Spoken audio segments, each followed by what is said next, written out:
अस्सलाम वालेकुम। सियाणे कहंदे 12वीं वारी कां बोलिया वो फिर कहंदा कां। भी राती साडे इत्थे दुनिया ना टीवियां दे उत्ते बैठी भी जिद्दां इंडिया पाकिस्तान दा मैच लगा, वो कोई सियासतदाना दा झेड़ा सीगा, ओहदा जज ने फैसला करना सी ते जदों फैसला आया तो फिर एक दूए दे मूँह वाल देखण।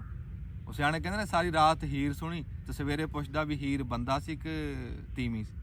ਉਹ ਜੱਜ अंग्रेजी च फैसला सुनान लग गया। वो किसी ਨੂੰ समझ ही ना भी यार साडा कौम की जबान रखी इन्होंने उर्दू कौमी जबान, भी तू उर्दू च फैसला सुना।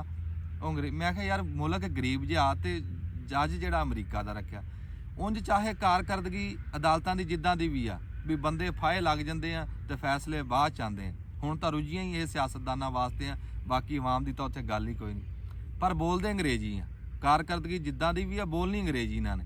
इत्थे वो हिसाब आ साडी अदालतां दा, कोई बंदा सी वो बाबा अखां तो अन्ना, ਉਹਦੀ चोरी हो गई, वो जाके अदालते पिटिया जज साहब अगे।